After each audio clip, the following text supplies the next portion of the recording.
Muy buenos días. La lectura de hoy se encuentra en el libro de Hechos, capítulo 1, versículos del 1 al 11. Así dice esta lectura. Estimado Teófilo, en mi primer tratado hablé acerca de todo lo que Jesús comenzó a hacer y a enseñar, hasta el día en que fue recibido en el cielo, después de que por medio del Espíritu Santo le dio mandamientos a los apóstoles que había escogido. Después de su muerte, se les presentó vivo y con muchas pruebas que no admiten duda, se les apareció durante 40 días y les habló acerca del reino de Dios. Mientras estaban juntos, les mandó que no se fueran de Jerusalén, sino que dijo: esperen la promesa del Padre, la cual ustedes oyeron de mí. Como saben, Juan bautizó con agua, pero dentro de algunos días ustedes serán bautizados con el Espíritu Santo. Entonces los que estaban reunidos con él le preguntaron: Señor, ¿vas a devolverle a Israel el reino de este tiempo? Y él respondió: no les toca a ustedes saber el tiempo ni el momento en que son dominio del Padre, pero cuando venga sobre ustedes el Espíritu Santo, recibirán poder y serán mis testigos en Jerusalén, en Judea, en Samaria y hasta lo último de la tierra. Después de haber dicho esto, ellos lo vieron elevarse y ser recibido por una nube que lo ocultó en sus ojos. Mientras miraban al cielo y veían cómo él se alejaba, 2 varones vestidos de blanco se pusieron junto a ellos 11 y le dijeron: varones galileos, ¿por qué están mirando el cielo? Este mismo Jesús que ustedes han visto irse al cielo vendrá de la misma manera que lo vieron desaparecer. Querida iglesia, esta es palabra de Dios.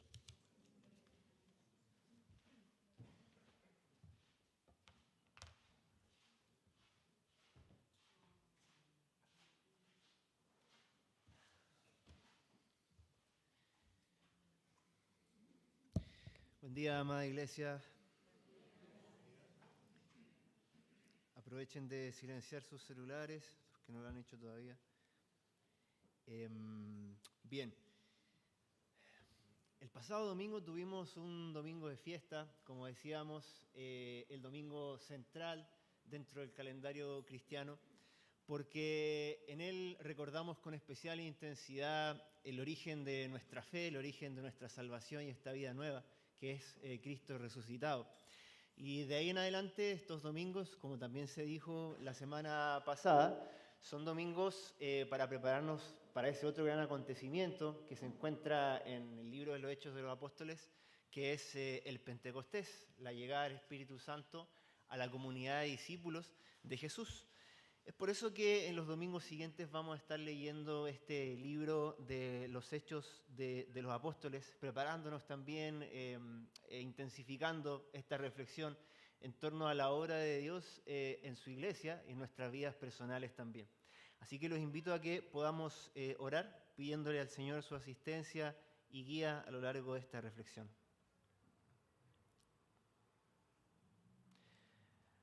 Amado Padre Celestial, te damos las gracias porque nos permites reunirnos para escuchar tu palabra y juntos alabar tu nombre.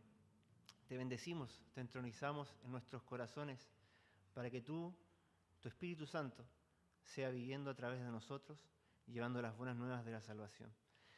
En el nombre de Jesús. Amén. Bien, como se dieron cuenta, este libro que Omar nos leyó los primeros versículos, que es los Hechos de los Apóstoles, comienza con las siguientes palabras. Dice: estimado Teófilo, en mi primer tratado hablé acerca de todo lo que Jesús comenzó a hacer y a enseñar. O sea, tenemos en este libro de la Biblia hartas curiosidades y una de ellas es que es la segunda parte de algo que ya había empezado, ¿no? Y bueno, para quienes no saben, esa primera parte a la cual hace referencia es el Evangelio de Lucas. Bien, a este autor que identificamos como Lucas, quien fue compañero de viajes del apóstol Pablo, por lo que podemos ver a lo largo de este libro de los Hechos, fue quien se dedicó a escribir ese evangelio, para muchos de nosotros uno de los más queridos, ¿no? El Evangelio de Lucas, que también comienza saludando a este señor Teófilo, que aparentemente habría sido quien dispuso de sus bienes para que él pudiese hacer la investigación y escribir este libro, lo cual en aquel entonces era una labor costosa. Ya podemos entonces partir dando gracias a Dios por este hermano no solamente es un autor, no solamente es un historiador de la antigüedad, sino que además es un hermano que se preocupó de ordenar las cosas, la historia como él la conocía, para dárnoslas a conocer a nosotros, ¿no? Lucas. Y de esa forma podemos también dar gracias a Dios por todos aquellos hermanos que se han encargado de tratar de comunicarnos a nosotros el Evangelio, ¿no? Aquellos que como Lucas también han tratado de darle un orden al mensaje de la salvación y acercarnos a Él. Gracias al Señor por eso. Pero además, menciono esto porque quiero invitarte a que a lo largo de estas semanas en las cuales estemos leyendo el libro de los Hechos, puedas también leer el Evangelio de Lucas, ya que ambas cosas, ambos textos, fueron escritos para pensarse como una historia conjunta. De forma tal que para poder entender lo que sucede en los Hechos, es esencial que tú puedas leer también este Evangelio de Lucas, para mostrarte cómo en la lectura conjunta de ambos libros tú puedes darte cuenta de que la historia es una historia unificada. Quiero presentarte brevemente lo siguiente. Fíjate en esto. En el Evangelio de Lucas, el ministerio público de Jesús comienza con que el Espíritu Santo desciende sobre él, ¿cierto?, mientras él está en oración. Y en el libro de los Hechos, la misión de la iglesia comienza cuando el Espíritu Santo desciende sobre los apóstoles mientras ellos están en oración. Ese es el evento de Pentecostés. En el Evangelio de Lucas vemos repetidamente cómo los líderes religiosos de su pueblo atacaban a Jesús. Y también el libro de los Hechos va a dedicar amplias secciones a ver cómo los líderes religiosos también atacaban a los discípulos que lo seguían. Vemos distintos milagros, distintas señales de Jesús en el Evangelio de Lucas, como cuando resucita al hijo de una viuda. Y también en el libro de los Hechos observamos a Pedro resucitando a Tabita, ¿bien?, una mujer que participaba de este ministerio de las viudas, que eran mujeres con cierta hacienda que se dedicaban a la ayuda social dentro de la comunidad. Tenemos a un Jesús rechazado por los judíos en el relato de su pasión, y también un Pablo rechazado por los judíos, más o menos también hacia el final del libro de los Hechos. Y finalmente, el Evangelio de Lucas termina con una reflexión sobre cómo esto que le sucedió a Jesús es el cumplimiento de la Escritura. ¿Se acuerdan? En el episodio con los peregrinos de Emaús, cuando él les va explicando desde la ley y los profetas cómo todo esto tomó cumplimiento. También el libro de los Hechos termina con una reflexión de Pablo en Roma, señalando cómo todo lo que está sucediendo, lo que la iglesia está viviendo, tiene que ver con el cumplimiento de la Escritura. Y así podríamos mencionar muchos otros paralelos, como cuando un centurión llama a Jesús a su casa para que sane a su hijo, y cómo otro centurión llama a Pedro para que le predique el Evangelio, y así. ¿Se dan cuenta? Entonces, solo estos son algunos ejemplos para que ustedes puedan darse cuenta, al ver una imagen como esta, que hay algo que se nos quiere decir a través de esto. Y es que la historia continúa. La obra que Dios comenzó en Jesús continúa en la obra de sus discípulos, continúa en la vida de la iglesia. ¿Bien? Eso es lo primero que podemos observar a partir de estos paralelismos.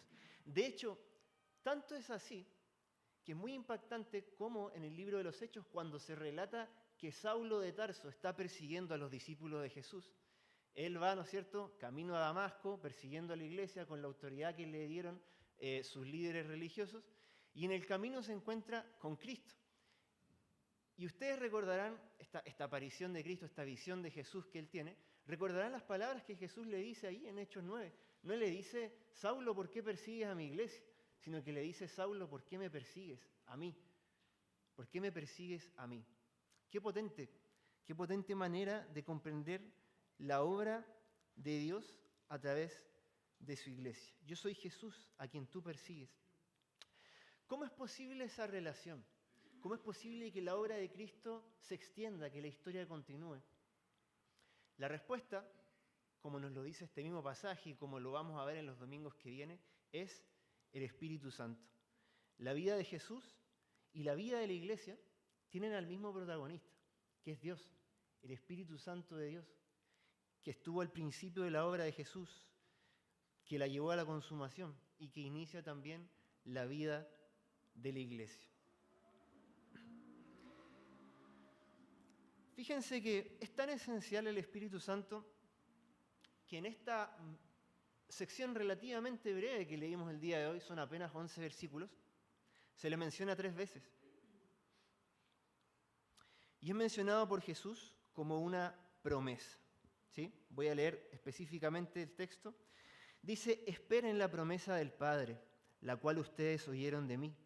Como saben, Juan bautizó con agua, pero dentro de algunos días ustedes serán bautizados con el Espíritu Santo. En el relato de Pentecostés que vamos a leer en Hechos 2, vamos a ver a qué se refiere esta promesa, que se alude a partir de antiguas profecías que se encontraban en el libro de Joel, que son las que cita Pedro en el momento de Pentecostés. Decía este antiguo libro del profeta hebreo: en los últimos días derramaré mi espíritu sobre toda la humanidad. Los hijos y las hijas de ustedes profetizarán. Sus jóvenes tendrán visiones y sus ancianos tendrán sueños.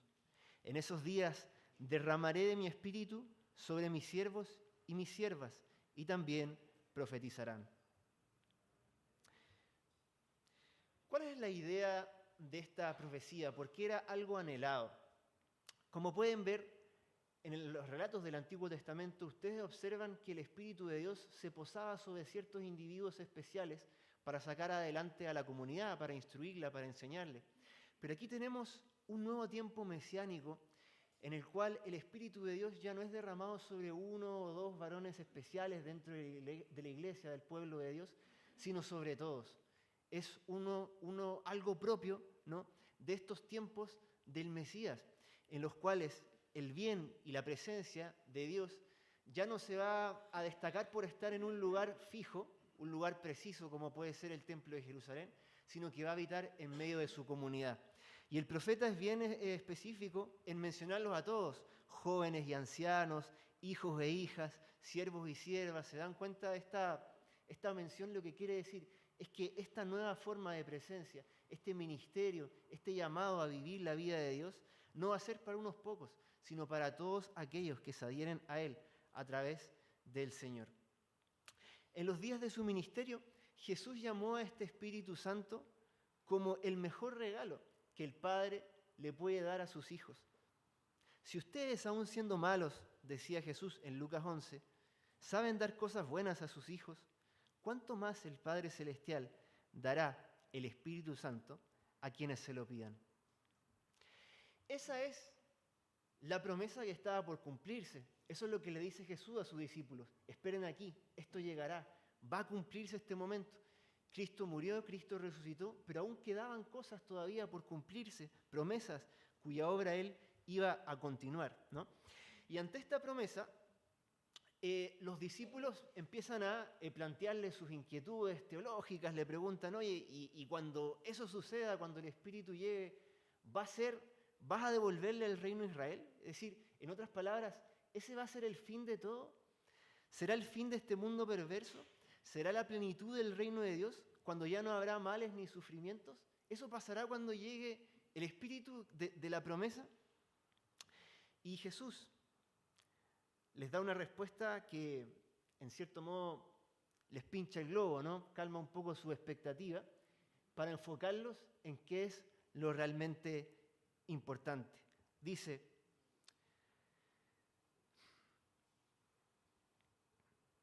no les toca a ustedes saber el tiempo ni el momento, que son del dominio del Padre.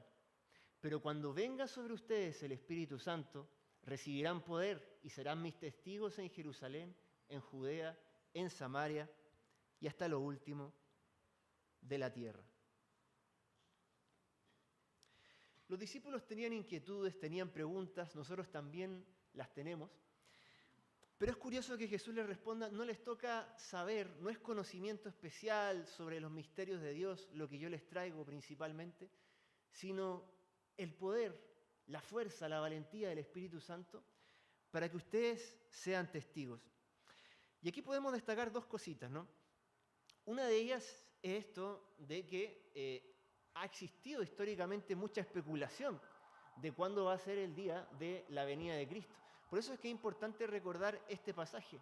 Nadie sabe el día ni la hora. No les toca a ustedes conocer los tiempos.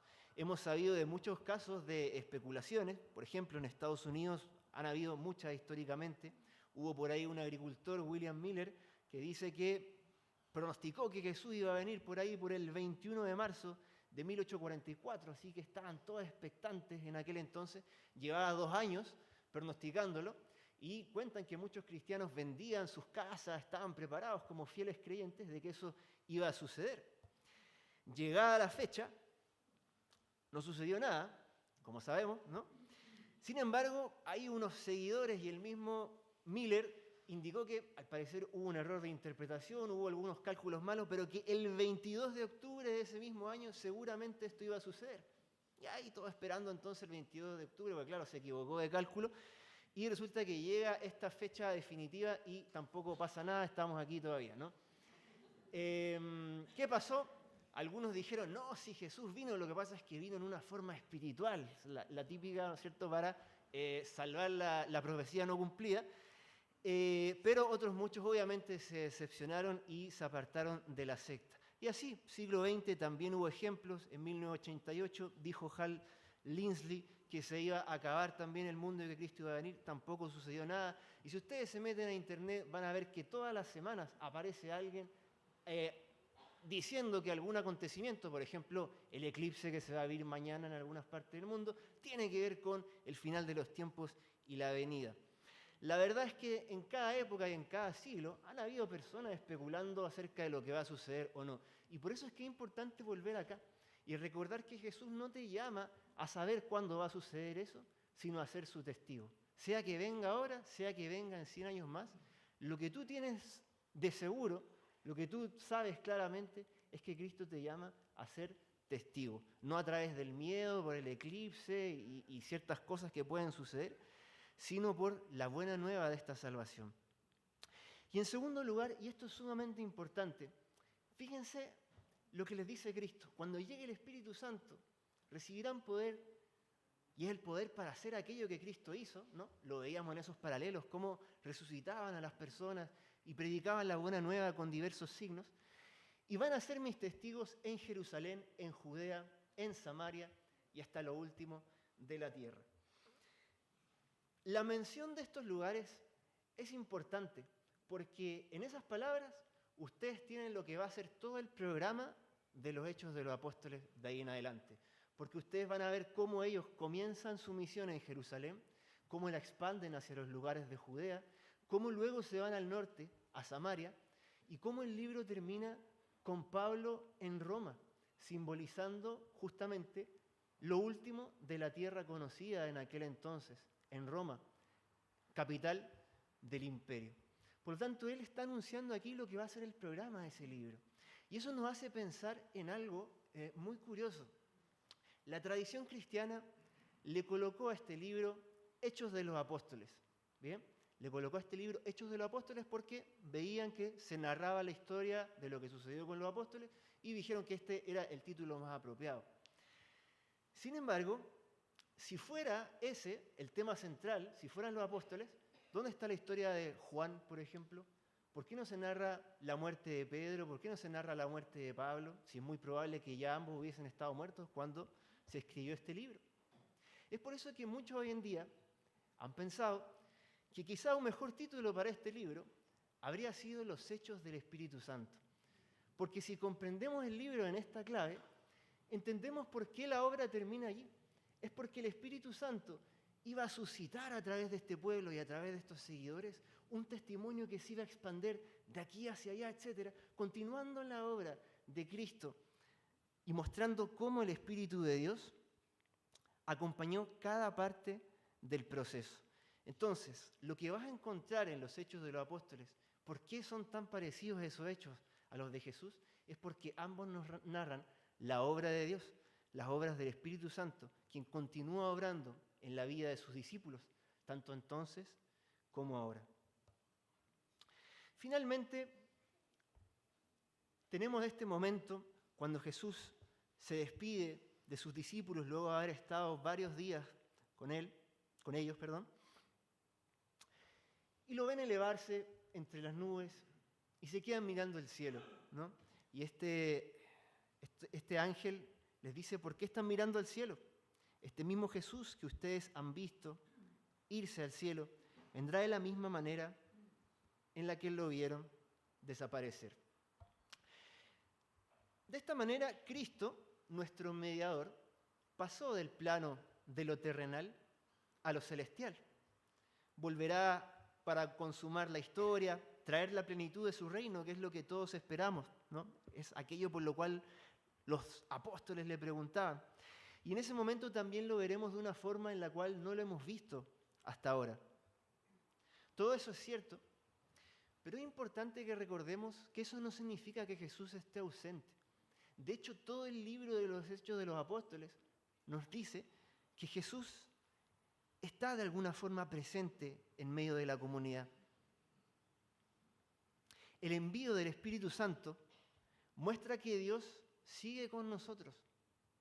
El envío del Espíritu Santo muestra que Dios sigue con nosotros. En la mentalidad bíblica, que Dios esté en el cielo no significa que esté ausente de este mundo. Al contrario, el que está en el cielo en cierto modo cubre todo. Que Cristo esté allí no es motivo de desconsuelo para nosotros de decir: oh, el Señor no está, sino que al contrario, que Cristo esté a la diestra de Dios nos habla de su poder y su capacidad para acompañarnos y estar con nosotros a través de su Santo Espíritu. Ya experimentamos la vida de Cristo resucitado en nosotros mediante la obra del Espíritu Santo. Pero es importante, como decía el apóstol Pablo, que vivamos según el Espíritu. En 1 Tesalonicenses 5:19, Pablo le dice a esa comunidad de Tesalónica: no extingan el Espíritu, no apaguen el Espíritu. Qué curiosa manera de comprender la presencia del Espíritu en nosotros, porque quiere decir que no es algo automático, no es una posesión demoníaca, ¿me entiendes? Tú sigues siendo tú sigues siendo una persona que, como decía Pablo, así él comprendía su obra, somos colaboradores de Dios, decía Pablo, edificando este gran edificio que es la iglesia.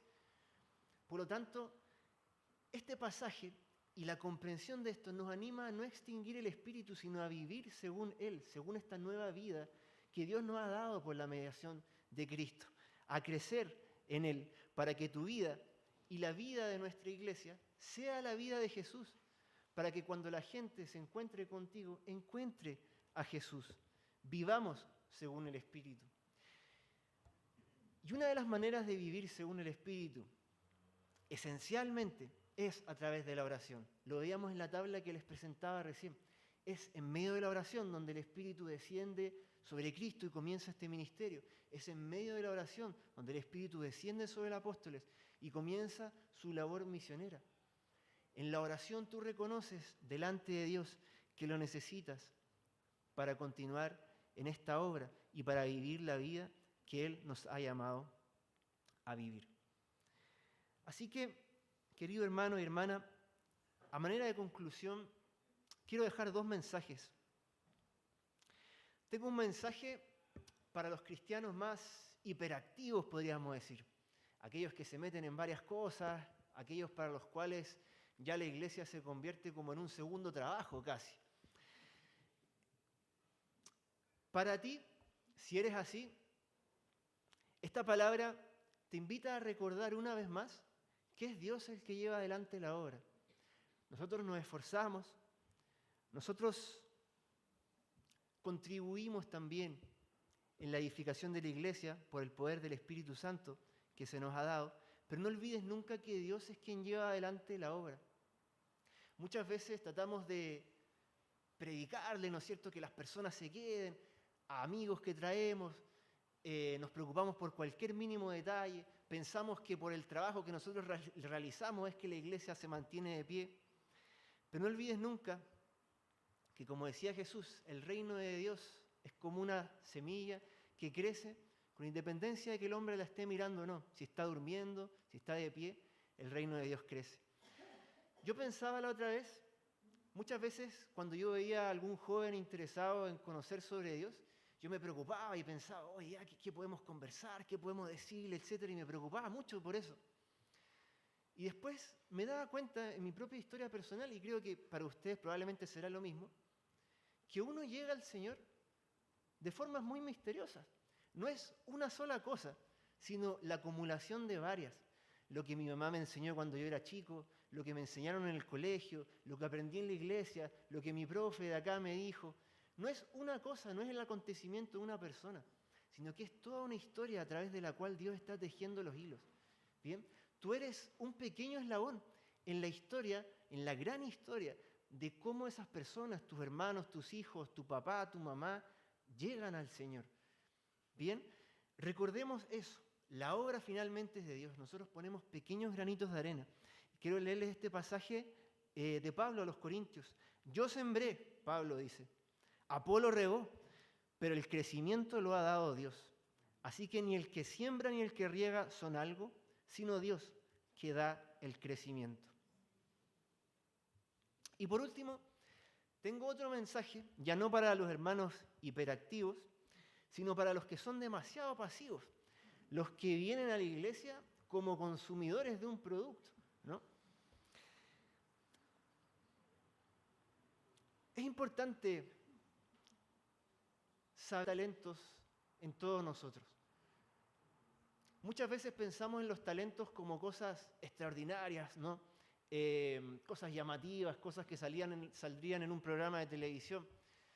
Sin embargo, talento es todo lo que Dios te da y que tú puedas poner a disposición y servicio de los demás.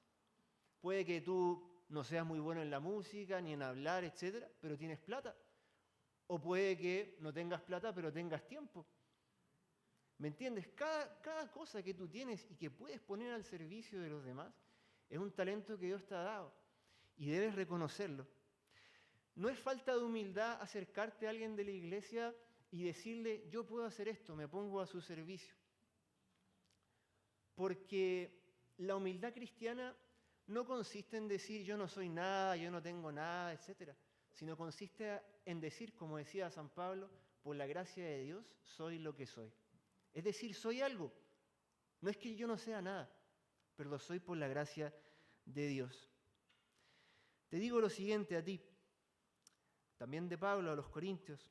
¿Acaso no sabes que tu cuerpo es templo del Espíritu Santo que está en ti y que recibiste de parte de Dios? No eres tu propio dueño, fuiste comprado por un alto precio.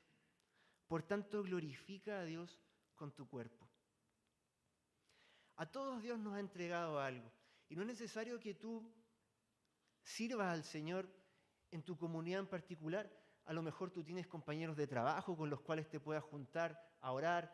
Tú conoces el contexto, pero lo importante es que no seas un consumidor de bienes espirituales.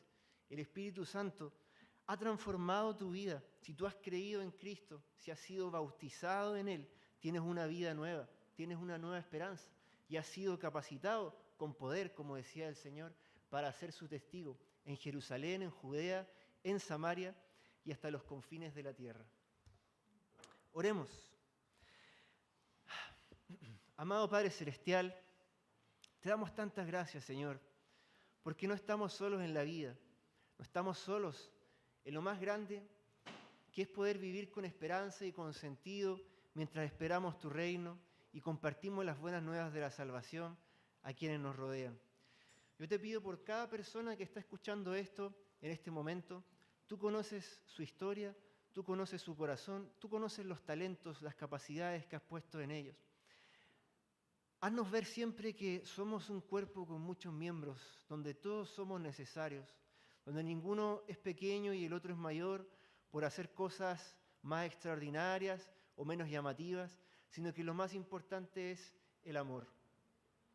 El amor a ti por sobre todas las cosas, el amor a nuestros prójimos como a nosotros mismos. Esa es la vida de Jesús. Te pido por cada uno de nosotros para que nuestra vida sea una extensión de la vida de Cristo donde quiera que nos llevemos. Por el poder de tu Santo Espíritu te lo pedimos. Amén.